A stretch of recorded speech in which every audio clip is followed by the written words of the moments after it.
All right. Hello and welcome everybody to the Outdoor Skills Workshop.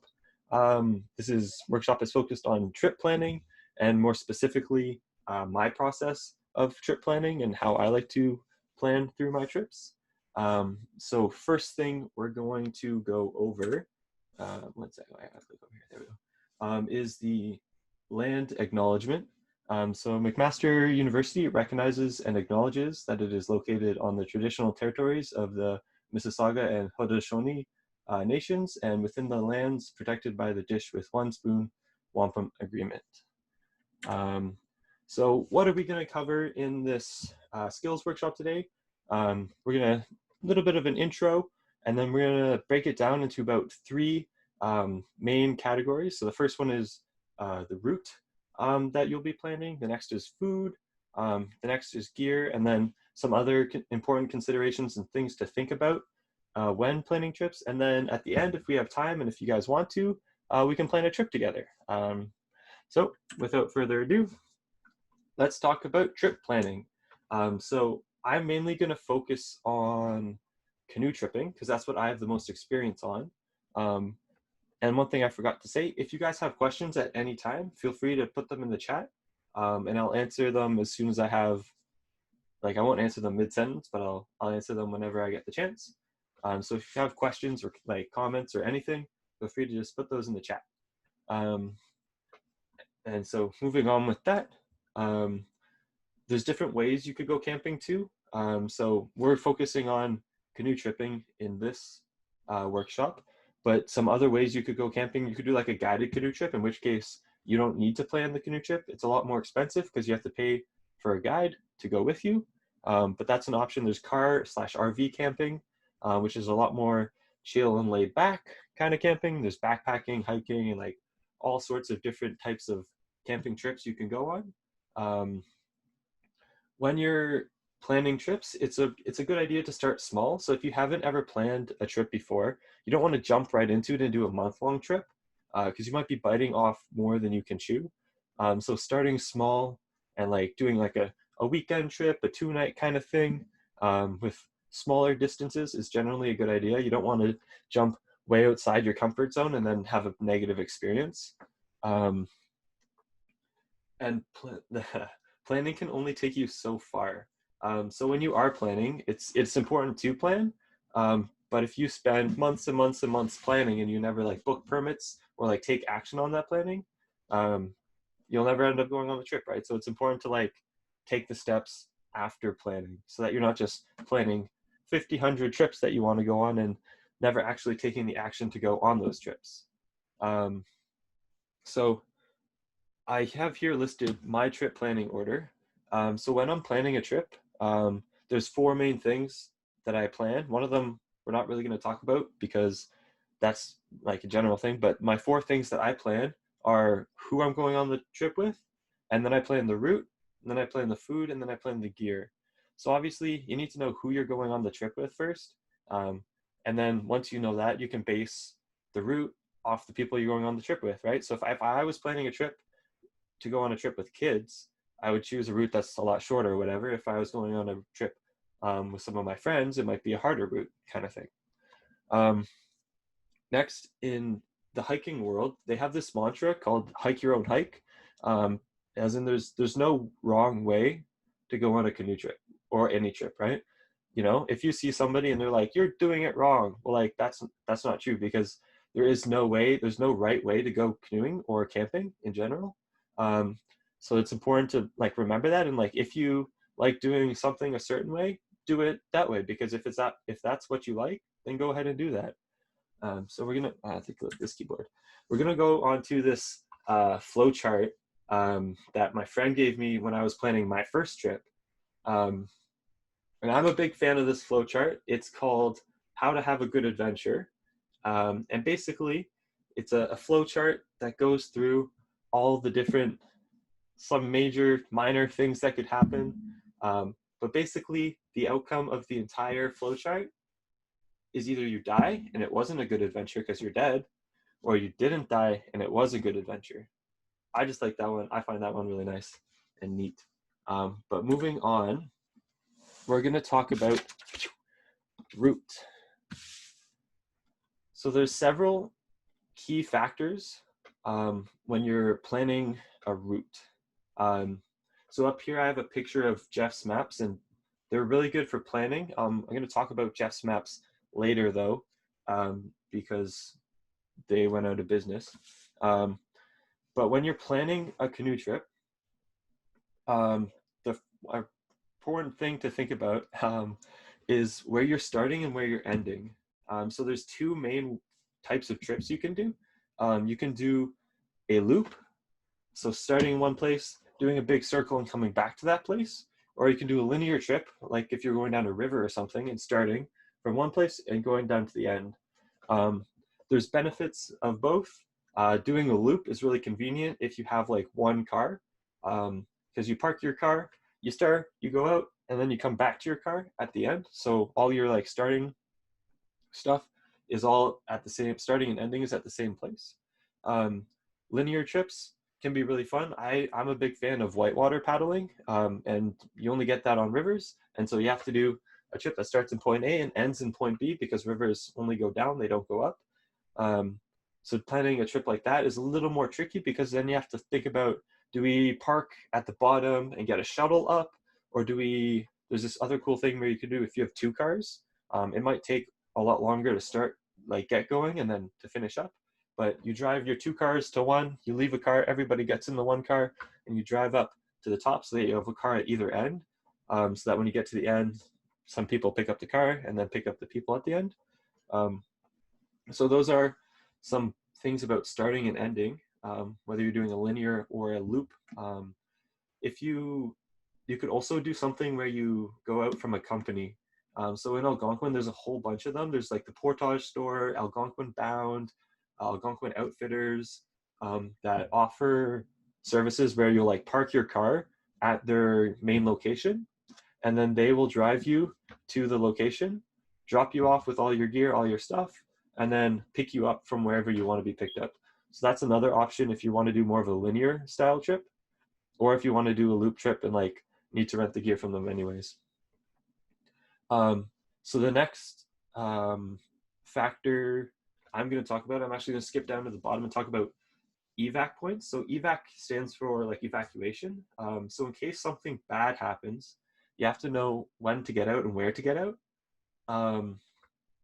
And so like say somebody breaks their leg and they need to be taken out, it's important to know where the nearest point to evacuate at. So like say if we're looking at this picture, if we're on like Canoe Lake, which is this lake right here, our evac point would be the Portage Store, which is where you probably put in, right? But if we were way up here in Burnt Isle, there's no road access or store nearby. So we have to think, okay, we're a little bit further away from where we would be able to get like rescued basically. We'd have to paddle all the way down to Canoe Lake or somewhere else where there's road access where you could be picked up in an emergency. Evac points aren't like they are important, but they're not like the end all and be all. When you're planning your trip, it's just a good idea to remember where they are, so that like say you're paddling and you get further away from one, you should remember that, okay, now we're getting further away, I need to be a little bit more safer when I'm on trip. So that's a little bit different. It's kind of a mix of pre-planning and execution of like risk management while on trip. The next things I'm going to talk about are speed, portages, and daily distance. I'm going to kind of talk about them all three together though, because they're very related. Excuse me. So like speed is how fast you can go, of course. And portages are when you like carry the canoe on your head, and it's important to not overdo too many portages. So if you're a novice, like you probably don't want to try a 5-kilometer portage because that's ridiculous, and even I don't want to do a 5-kilometer portage. But I am going to go to the next screen. I have a little table here of average speeds. So if we're looking at this table, basically, it's like beginner. So say I was making a canoe trip for like kids that are pretty small, our paddling speed would be at a beginner level of like 1 to 2 kilometers per hour. With a like total distance, we wouldn't want to do more than 10, right? Um, the numbers of daily distance are like a pretty big range because you could like really do a lot. Like if you look at the bottom, you'll see that there's 60. That was a trip I did this summer. Um, but I'll get to that in a second. But basically, a novice paddler. So if you have like you've paddled before, you're not great, or like older children, they paddle at about a 2 to 3 kilometer per hour speed. Intermediates, so that would be people who have lots of paddling experience. They average about 4 to 5 kilometers per hour. And then advanced are people who paddle a lot. So they'd be like your guides, and like other people like that. They paddle at a 6 kilometer per hour on average. Um, these numbers, of course, they aren't exact like exacts. As you see on the bottom, I did a trip this summer where we were paddling like 60 kilometers a day, and we were paddling down a river, and so the water was moving, like we were going down with the water, so we were able to hit about 8 kilometers an hour just because we were paddling at a 6 kilometer speed, and the water was also moving at like a um, I don't know, that'd be 2 kilometers per hour. And so like there's certain things like that that can make you go faster than these speeds, but these are really good averages for just guessing and like being able to determine how far you can go in a day. Because you don't want to have like days that are like really, really short and you like paddle for like 30 minutes and then the next day you paddling for 14 hours and it's really long. So then on the daily distances on the next one, you can see there that at beginners, you don't want to do more than 10. Novice is like a 10 to 12, intermediate 15 to 20 kilometers, and then advanced would be 20 to 30. Of course, if you're advanced and you're planning a trip, you don't have to do 20. It's not a minimum, but that's like the average maximum that you could do. You could easily do a 5 kilometer day and have more of a rest day, than a really long day consecutively. The last thing I'll talk about on route planning is portages. Um, Portaging is very slow. They say it takes about 30 minutes for every portage. It doesn't really matter how long it is. And then for any portage that is a kilometer, you add an hour kind of thing. So if you have a portage that's a kilometer, it'll probably take you about an hour to walk that portage if you're doing one trip. If you're doing more trips, then it takes longer. Um, but 30 minutes, like even if you're just doing a 100-meter portage, you should account 30 minutes for that portage, just because getting all your stuff out of the boat and then getting the stuff across and then filling your boat back up alone will take a lot of time. And so it's just good to assume that if you have a portage less than a kilometer, it's 30 minutes. Although if you get into like the 750 meters, that gets close to an hour too. But portaging also takes up a lot of time. So those are also things that are important to think about when you're paddling or when you're planning your route, sorry. Just gonna grab a drink of water.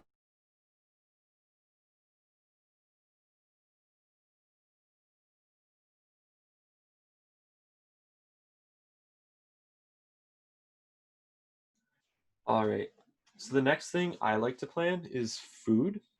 Um, and so I have a couple of pictures of food here. I like food. Food's my favorite part of trip. It always tastes amazing. Maybe it's just because I'm really hungry and I've worked really hard. But I like to plan the food before the gear because then I know what gear to bring. So if I'm bringing stuff, as you can see in the picture on the side, they have a cast iron.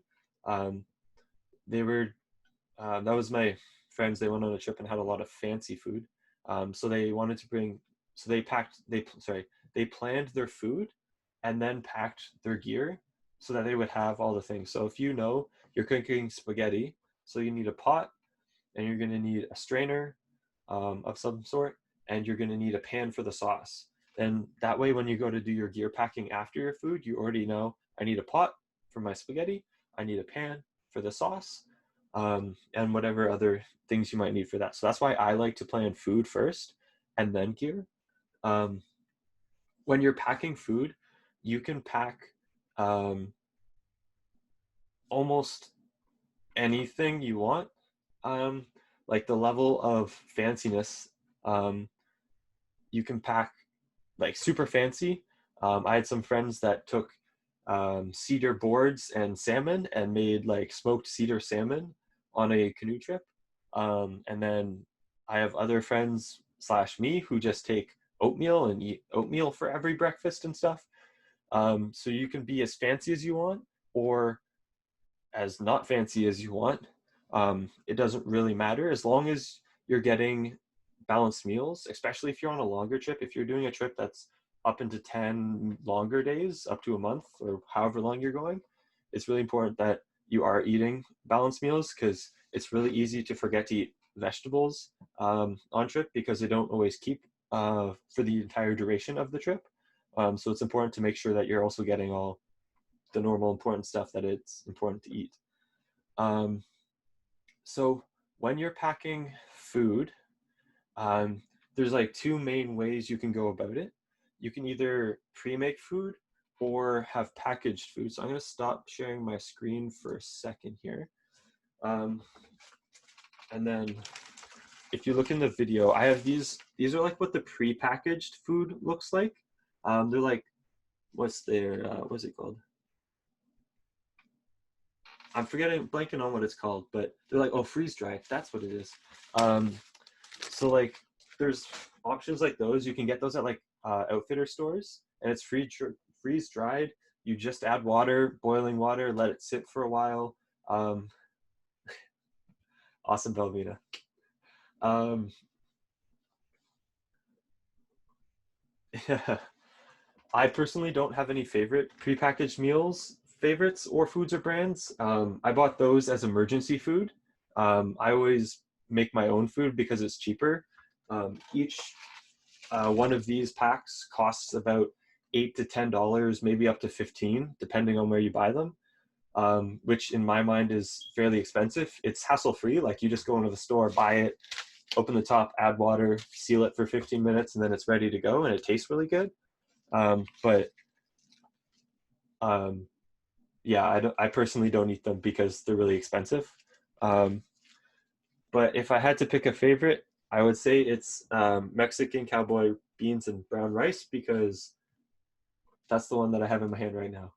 Um, a lot of beans on trip is what I've eaten, um, or peanut butter oatmeal. That's actually my favorite. Yeah, I ate a lot of that this summer. Um, but that's basically the difference between pre-made meals and like homemade meals. When you're making homemade meals, you can literally make anything you could make in a normal kitchen, um, as long as uh, the goods are mostly non-perishable, um, because you don't want them to go bad while you're on like out in the woods. Um, but like you could literally make anything. There's tons of resources online at the end of the slides, which I will put back up right now. Um, there we go. At the end of the slides, I'll have my favorite link. It's the one I've used the most for like getting food ideas and stuff from, um, and like making them homemade and such and such. Um, yeah, talked about that. All right. Another thing, a lot of people like to fish while on camping trips or scavenge some of their own food, whether that be like nuts or mushrooms or berries or whatever. Um, and I say go for it as long as you're following rules and regulations, but also don't count them as a meal. So if you're bringing a fishing rod on your trip and you're going for Monday, Tuesday, Wednesday, don't say Tuesday we're going to eat fish for dinner. Because in the event that you don't catch fish and you didn't bring food for like that time, then you're kind of like out of luck, right? Like you're not going to be able to eat because you didn't bring food for it. So it's a really good idea to have like, all right, we're going to have this meal, but if we catch fish, we're going to not eat that meal and we're going to eat the fish that we caught instead.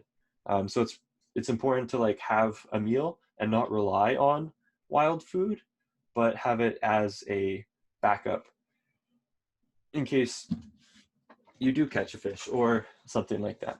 So we're gonna go to the next slide. I gotta click over there. And where we're gonna talk about gear. Um, so um, I stole the big three. That's something from hiking again, where the big three is your pack, your shelter, and your sleeping bag. But I'm gonna change it up here, and I'm gonna say there's three big groupings of items that you need to bring when you're camping. And then obviously safety is important too. So like your first aid kit. Um, but to me, those three systems are your living system, your travel system, and then your kitchen system. Um, and then your first aid kit again, obviously, because safety is important. So first, I'm going to talk about the kitchen system. Um, Kitchen system is pretty self-explanatory. It's everything that you need for the kitchen. So your pots, your pans, stove and fuel. Those could be any type of stove or fuel, like whatever stove or fuel you use. That's fine. There's many different ones. The one in the picture here, oops, there we go, up over here. That's a whisper light by MSR.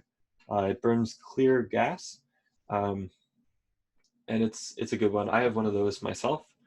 Um, but then also cutlery, bowls, plates, whatever you want to bring, and a fire starting device. So whether you're really hardcore and only use a flint and steel, or if you have matches or lighter or barbecue lighter, like whatever works for you. And then like a knife to cut stuff, if that's part of your menu and you need to cut stuff. And then I put water purification system in kitchen. That's really important. There's many like bacteria and stuff and um, diseases you can get from drinking straight from the water. One in northern Ontario that is pretty common is beaver fever. Um, and that's just when you drink water that's not the cleanest. You get really sick, and so that's not ideal. Besides the Whisper Light, do you have any other stove recommendations? Um, I have a few. They're also MSR, Mountain Safety Research, which is the brand. That's the brand I've used the most. The Dragonfire stove is also by MSR, and it's similar except it has a simmer option. So it's a little more versatile when cooking, a little more expensive on the price tag though. Jet boil or a canister stove um, are really cool. Um, those are also really cool. They boil water really fast. So it's where you have a canister that you just like screw on to the bottom of this little stove thing that shoots up the gas and ignites it. Um, so those are also really handy. I like them a lot for backpacking. There's a brand of stove, I think it's BioLite, and they make stoves that are like you take little like tree plant stuff. You take like it basically you make a little fire and it like burns really efficiently. And they also pack down really small. They're pretty cool. So those are BioLite stoves, and they use like carbon products to burn that you would find at a campsite or whatever. Um, those are the main types of stoves that I have knowledge of off the top of my head. There's also um, older style of stoves. You might have seen them. They're kind of like a barbecue basically, but the propane like Coleman stoves. They'll be like really big, and you open it up and like fan it out, and it'll have two burners, and it's kind of like a stovetop in your kitchen. Um, those are less common in the backcountry of camping, but are often used a lot in like car camping and stuff like that, or camping that is closer to put-ins. So that's another option there too. So for water purification, I'm going to jump back to that one real quick before we go to the next system. There's many different ways to purify your water. So you can either use a gravity-fed filter, which is like a bag. You scoop the water, you hang it up high, and it gets flown through a ceramic filter. There's hand pump ones, which do the same thing with the ceramic filter. There's tabs and drops. It's kind of whatever you've used in the past, whatever you like. Um, they all pretty much do the same thing. So now we're going to move on to living systems. And so in your living system, you need to bring a tent, sleeping bag, and then sleeping pads are optional. In the colder weather, it's better to have a sleeping pad because it separates you from the ground. It gives you a little bit of insulation. I personally take a sleeping pad with me because I like sleeping on a nice cushion of air. And then anything else you need while you're sleeping. So I bring a pillow. I have this little pillow that packs down really small. And I like to be comfortable when I'm sleeping, and I like to be comfortable when I'm sleeping all the time. So if I'm going to go on a trip, I'm going to make sure I'm comfortable when I'm sleeping. So if there's anything that makes you comfortable when you're sleeping, like bring that too. If you wear earmuffs, if you wear the thing that blocks out all the light with the on your eyes, like bring what makes you comfortable when you're sleeping. For tents, they usually have a number of people that they fit. So for example, a 2-person tent would fit 2 people. My personal favorite thing to do is have 4-person tents and put 3 people in them, because then everybody has like a nice bit of elbow room, and you're not really like packed in like sardines sleeping, and you can't move because then you bump this person, you bump that person. So like when I plan to pack tents, depending on the numbers that we have, I'll usually bring 4-person tents for 3 people. Again, depending on the numbers. Also part of the living system is a tarp, flashlight, and a toilet kit. And so those are important to just have. And yeah, we have another question. Any recommendations for good backcountry tents? Yeah, excuse me. So let's see. So I have some brand recommendations, and you'll probably be able to find these brands at stores such as Sale, Mech, and then also at places like probably Adventure Attic in Dundas, or places like Algonquin Outfitters. But I would recommend brands. I'm not going to recommend specific tents because I don't know as many tents as I know brands. But MSR makes really good tents. I have their 4-man Hubba Hubba or something like that, and it's a really good tent. Eureka, yeah, makes really good tents as well. Their tents are also not priced as much. They're very good entry level backcountry tent, so I highly recommend Eureka. Marmot also, yeah, Marmot also makes tents. I have a 2-person Marmot tent, and I really like it. It's withstood pretty good. And then there's a couple other. North Face makes tents, but those are a lot more of the alpine mountaineering style of tents. So they're a lot more 4-season and more expensive. But those would be, I think those would be the 3 that I'd recommend, would be MSR, Eureka, and I forgot what I said already, Marmot, just because those are the 3 that I've used. Oh, actually, Mech's tents. Mech makes pretty good tents. We used to take their Wanderer 4s, which is a 4-person tent, on our trips. And Mech also has a really good rock solid guarantee, although I don't know what's up with Mech these days, so maybe I'd stay away from them for a little bit till their future's a little more certain. But their tents generally in the past have also been pretty good. We're going to move on to the next, no problem, you're welcome. The next system, which I'm calling the travel system. So this is your canoe, your paddle, life jacket, and a good pair of shoes is really important, especially if you've planned a lot of portaging in your trip. Having a good pair of shoes with, if you needed, ankle support is really good. A rescue kit, and so in a rescue kit, it has rope, whistle, and a bailer. Those are the 3 things you need in your boat to like drive your boat, although you don't really drive them, but like those are the three things that you have to have in your boat as per like Ontario regulations. Um, and then also a waterproof pack. You can see in this picture that we have the Eureka Pro packs, which are like waterproof packs. So those are really good.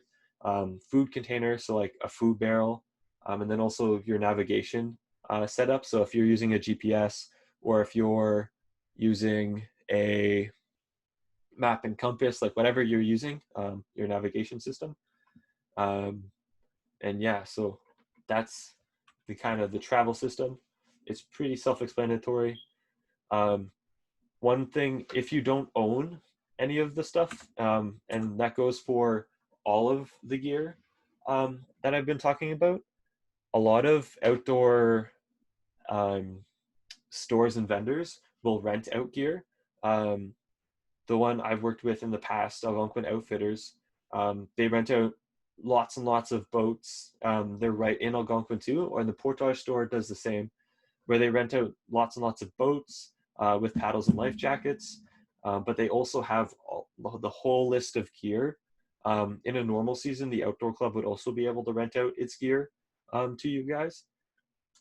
And so it would have all sorts of stuff that could be rented out as well if you did not have any of the gear. The last thing I'm going to talk about more on the planning side is the gear considerations when you're planning. So there's three main things that I consider when packing my gear is the weight, the size, and the comfort. So like, for example, I'm going to do comfort first because it came to my mind. I bring a pillow with me because it's comfortable. It has more size, has more weight, but it makes me comfortable, so I bring it. But weight and size, if you are doing a trip where you have lots and lots of portaging and lots of carrying stuff, you don't want to be carrying too much weight because then you have to carry everything you bring on a portage. And so the more weight you bring, the harder it'll be to carry. And size is not a huge consideration, but is one just in like you don't want to be packing more stuff than you can fit in your bag because then portages will be harder and stuff. So you don't want to have, if you could have, a tent that's 8 people and you only have 4 on the trip, that doesn't really make sense because you only have 4 people. You could bring a 4-person tent and like reduce the size that you have to like manage down a lot. Some other important considerations when planning a trip are weather. So I gave my story of getting rained out in the Adirondacks when the water level of all the rivers and streams increased crazy amounts, and we had to get a hotel. But weather is an important thing to look at beforehand so that you can plan for it. You should always plan for rain though. So every trip you should go on, you should bring a raincoat, even if it says it's going to be sunny the entire time, because the weatherman can be wrong and then you can get really wet and then you'll be really sad. Nobody wants to be that, right? So it's important to just always plan for rain. But like, even if it looks like a beautiful 5 sunny days, plan for rain just in case. ERPs are emergency response plans. So that ties back in a little bit what we talked about earlier on the evac points. So emergency response plans are basically, in case of something, I will do X, right? So in case somebody breaks their leg, here's my plan. If somebody breaks their leg on this portage, which might be a little bit risky because we have a lot of elevation gain or loss, we will then, go back to this point. Another thing with ERPs that I want to tie in, it's always good to have somebody at your home base or wherever that is you're either checking in with daily or a couple days at like whatever the scheduled time to check in, just to be safe and make sure that nothing happens. So when I guided for a summer camp, we would check in at 5 p.m. every day. Whether we got to our site or not, we check in at 5 p.m. and then we check in at 8 p.m., which is we wouldn't be paddling past 8 p.m. because at that point it would start to get dark. So having somebody back home who knows your plan and that you can tell like what the plan is and so that they can know and make sure that you haven't just disappeared in the woods and nobody knows where you are. Another important consideration is animals and pests. So when you're planning, if you're going out in the earlier season, so May, June, July kind of thing, that's when, especially in Ontario, it's major bug season. May is crazy, crazy black flies, and then June, excuse me, is like black fly mosquito season, and then July is like mosquito season, and then August is like less mosquito season, and then September is barely any mosquitoes. But you want to plan accordingly. So if you're going in May, you want to get the really good whitewater because that's when the whitewater is the best. And you go in May, you got to be ready for the really bad black flies. And so like maybe that means that in addition to your packing, you're also going to bring a like bug net for your head, or you're going to wear long pants instead of shorts all day. And like some of those. So those are like in the pest category. And then in the animals, it's important to do a little bit of research into where you're going first, and find out what the wildlife scenario is like. And some places have certain requirements based off their wildlife. So in the Adirondacks, you're required to have a certain certified bear canister with you, just to make sure that the bears can't get into your food. Whereas in Algonquin, you're not required to have that. It's highly recommended to have something like that. And you'll see a lot of people with these blue big food barrels, or other people like to use wannakins, which are like a wooden crate thing. But they'll use those, and they'll then on the trip they'll have a plan to keep those out of animals' hands, I guess, paws. But it's important to know about the animals in the area before you go into that area. So just move on to the next one. All right. So let's plan a trip in Algonquin. I'm going to stop sharing for a second. Does anybody have any questions before we go on while I open stuff?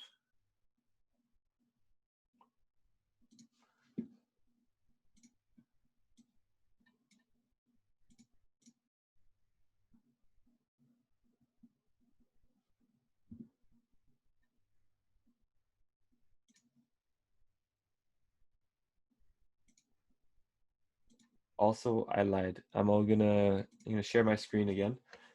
These are just some quick resources I threw together, for everyone to use. So really good resources, canoe groups on Facebook or other social media places. They're really good to ask questions or hear about other people's experiences. My CCR is my Canadian Canoe Route. It's a forum online where you can get really cool trip ideas, or learn literally anything you want to know about paddling in Canada.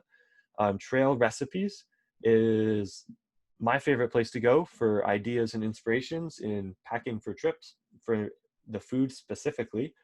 And then Jeff's Maps. Don't buy from them, as it says on the screen.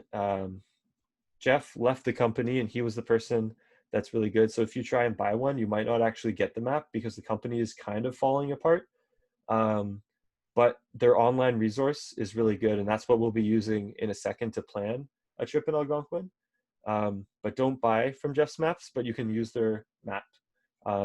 Jeff moved, if you want to know, Jeff moved to a new company called Unlostify, and they haven't put out a Algonquin map yet. It was supposed to be released early 2020, but due to the situation going on in the world, they're decided to stall the release date, so it should be sometime in 2021, if you want to buy the Algonquin map. But I'm going to stop sharing my screen, and then we're going to close this, and we're going to plan a trip together.